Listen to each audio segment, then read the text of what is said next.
Hello everyone, UP scholarship से related जो है आप लोगों के लिए नया अपडेट आ रहा है जो आप सभी को जानना जरूरी है। जो भी बच्चे फॉर्म फिल कर चुके हैं उनके लिए भी जानना जरूरी है, जो अभी तक फॉर्म नहीं भरे हैं उन लोगों के लिए भी जानना जरूरी है।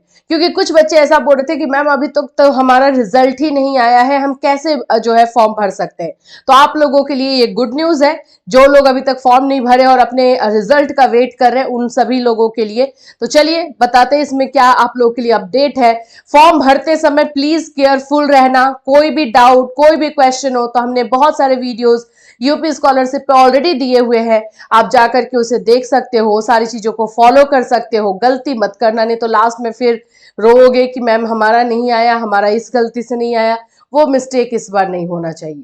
सो फ्रेंड्स, चैनल पर पहली बार विजिट कर रहे हो तो चैनल को सब्सक्राइब कर लेना, बेल आइकन को हिट कर देना। यहाँ पर आप लोग को यूपी स्कॉलरशिप से रिलेटेड हर जो ऑथेंटिक खबर होगी, सही खबर होगी, जो अपडेट आएगा वो आपको दिया जाएगा।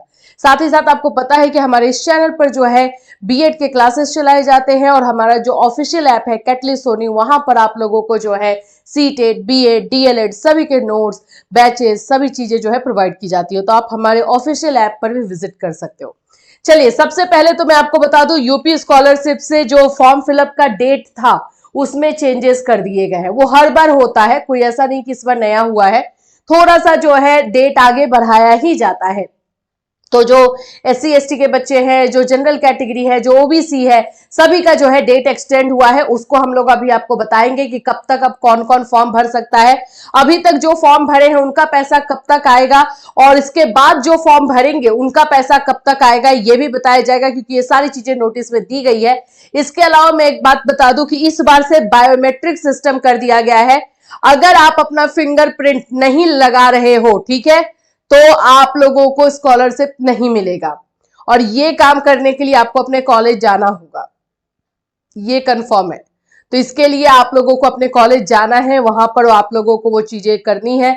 नहीं समझ में आ रहा है, कॉलेज से कांटेक्ट कीजिए, क्योंकि इस बार कॉलेज का इन्वॉल्वमेंट इसमें है, उन लोगों को करना होगा। ये सारा सिस्टम जो है कॉलेज के लिए बताया जा रहा है, पहले से ही बताया जा रहा है। तो कॉलेज वाले इसमें पार्टिसिपेट बिल्कुल करेंगे, उनके करने के बाद ही ये चीजें आगे बढ़ेगी। चलिए अभी नोटिस देख लेते हैं। देखो, यहाँ पर आओगे तो इस साइड में आप लोग खुद भी जाके देख सकते हो। यहाँ पर जो है भी नया नोटिस आया है, पोस्ट मैट्रिक का है ये, ठीक है। तो ग्रेजुएशन, डीएलएड, बीएड, आप लोग का फार्मा, ये सब वाले जो बच्चे रहते हैं ग्रेजुएशन से, उन सभी के लिए है। तो post matric scholarship time table for SC and ST category 28 नवंबर ये दिया गया है। जनरल कैटेगरी के लिए ओबीसी, मतलब ये पूरा जो है ना इस बार चेंज किया गया है, थोड़ा सा डेट एक्सटेंड किया गया है, एक्सटेंड हुआ है डेट, ये समझ लो। मैंने यहाँ पे पीडीएफ ओपन करके रखा हुआ, मैं पीडीएफ डायरेक्टली आपको दिखा रही हूँ। देखो, ये सबसे पहला जो पीडीएफ है, ये आप लोग यहाँ पे डेट भी देख सकते हो। यहाँ पे डेट देख लो, 28 नवंबर 2024 को ये दिया गया है। और ये सामान्य वर्ग के छात्रों के लिए, यानी कि जनरल कैटेगरी के लिए छात्रों के लिए यहाँ लिखा हुआ है। दसमोत्तर कक्षा में अध्ययनरत उत्तर प्रदेश के मूल निवासी, देखो मूल निवासी लिखा हुआ रहता है। जो लोग ये बोलते हैं ना कि अदर स्टेट के बच्चों को भी मिल जाएगा, तो फिर देख लो, आप लोग खुद ही देख रहे हो। हाँ, ये जरूर है कि फॉर्म भर देना, आ गया तो आ गया, गुड लक हो गया, बस वही चीज है। छात्रवृत्ति, शैक्षणिक भत्ता एवं शुल्क प्रतिपूर्ति व अन्य कार्य हेतु संशोधित समय सारणी का शासनादेश निर्गत किए जाने के संबंध में, तो यहाँ पर जो है संशोधित समय सारिणी, जिसको हम लोग बोलते हैं मॉडिफाइड टाइम टेबल, वो जारी किया गया है। यहाँ पे बताया गया है कि पहले का डेट क्या था, क्या चीजें थी। हम डायरेक्टली आते हैं अपने डेट पर। यहाँ पर देखो डेट आप लोगों का, यहाँ से मैं दिखा देती हूँ। ये देखो, ये पहले का आप लोगों का था। यहाँ से छात्र आप लोगों के जो काम का है वो दिखाती हूँ। छात्र स्तर से ऑनलाइन आवेदन, जो स्टूडेंट है वो उन लोगों के लिए जो है छात्र द्वारा ऑनलाइन आवेदन जो है 15 जनवरी तक किया जा सकेगा। ये याद रखना, आप रजिस्ट्रेशन जो है 11 जनवरी तक कर पाओगे। डेट एक्सटेंड हो रहा है, 31 दिसंबर था तो उसमें आगे आया है, और आवेदन किया जाना है, ठीक है। और फिर प्रिंट आउट निकाल करके जो है कॉलेज में सबमिट करना, ये आप लोगों का जो है 17 जनवरी है। अभी और भी आगे मैं आपको चीजें दिखा देती हूँ जिसमें पैसा आना है। देखो, आप लोगों का फॉर्म फिलअप जो है 2 चरण में हो रहा है, ठीक है। प्रथम चरण और द्वितीय चरण, ये जनरल कैटेगरी के लिए है। प्रथम चरण का डेट आप लोगों का 18 नवंबर तक था। जो लोग 18 नवंबर तक आप लोगों का रजिस्ट्रेशन ऑनलाइन फॉर्म फिलअप, ये सारी चीजें थी। और उसके बाद कॉलेज में आप लोग को जमा करना 30 नवंबर तक है। अभी इसका जो लोग भी 18 नवंबर तक फॉर्म भर लिए हैं, सुन लो मेरी बात को ध्यान से, जो लोग जनरल कैटेगरी के हैं, पोस्ट मैट्रिक के हैं और 18 नवंबर तक ये फॉर्म भर चुके हैं, उन लोगों का जो है पैसा आप लोगों को आ जाएगा 2 जनवरी तक। ये जनरल कैटेगरी का है। यहाँ पे देखो, धनराशि का अंतरण जो है जनपद स्तरीय विभागीय अधिकारी के डिजिटल सिग्नेचर से लॉग डेटा के आधार पर पीएफएमएस प्रणाली के माध्यम से छात्र छात्राओं के आधार सीडेड एनपीसीआई से मैप बैंक खातों में धनराशि अंतरित किया जाना है। मतलब जो लोग 18 नवंबर तक फॉर्म फिल कर चुके हैं, बाकी का सारा प्रोसेस कॉलेज और ये सारा देखने के बाद आप लोगों को 2 जनवरी तक जो है पैसा आएगा।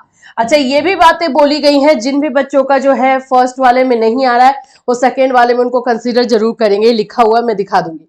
तो ये 2 जनवरी तक आपको आएगा जो फॉर्म फिल कर चुके हैं। अब आते हैं द्वितीय चरण, यानी कि अब से जो फॉर्म भरा जा रहा है। अब 18 नवंबर के बाद से जो भी फॉर्म आप लोग डाल रहे हो, 15 जनवरी तक ये फॉर्म डालोगे। जनरल कैटेगरी के बच्चे 15 जनवरी तक फॉर्म डालोगे और आप लोगों का जो है हार्ड कॉपी कॉलेज में ले जाकर के जमा करने का डेट 18 जनवरी तक है। और संस्थान द्वारा स्थापित मतलब कि वेरीफाई करने का काम कॉलेज के द्वारा 25 जनवरी तक है। देखो, कॉलेज वेरीफाई करती है तभी चीजें आगे जाती है, इसलिए कॉलेज के हाथ में चीजें रहती है। जो कॉलेज वाले बोल देते हैं कि हमें नहीं पता, वो बिल्कुल गलत है। तो यहां से जो है आप लोगों का जो भी बच्चे जो है 15 जनवरी तक फॉर्म भर पाएंगे, उन लोगों का जो है पैसा आप लोगों को 20 मार्च तक आ पाएगा। ठीक है, जो लोग अब से, देखो 18 नवंबर तो निकल गया है ना, दिसंबर स्टार्ट हो चुका, अब से जो भी बच्चे फॉर्म भर रहे हैं उनका पैसा 20 मार्च तक आएगा। और जो इसके पहले 18 नवंबर के पहले फॉर्म भरे हुए हैं उनका पैसा 2 जनवरी तक आएगा। ये फर्स्ट चरण और द्वितीय चरण, यानी कि आप लोग का फर्स्ट लेवल और सेकेंड लेवल में फॉर्म फिलअप हो रहा है, ये आप लोग का जनरल कैटेगरी का हुआ। और इसमें जो है आप लोग को डेट बढ़ा दिया गया है, 15 जनवरी का डेट दे दिया गया है, क्योंकि अभी भी बहुत सारे बच्चे ऐसा बोल रहे थे कि हमारा रिजल्ट नहीं आया, हम फॉर्म कैसे भरे। अब आपका रिजल्ट आ जाएगा, फॉर्म भर देना। अब आते हैं अनुसूचित जाति जनजाति के लिए, एससी एसटी कैटेगरी के लिए। यहां पर देखोगे मूल निवासी अनुसूचित जाति एवं जनजाति के बच्चों के लिए है, यहां पर आ जाइए। इसमें भी मैं आपको वही लेकर आ रही हूं, इसमें थोड़ा सा चेंजेस होगा इन लोगों के लिए। देखिए, यहां पर आप लोगों का जो है छात्र स्तर से ऑनलाइन आवेदन भुगतान आदि की प्रक्रिया है।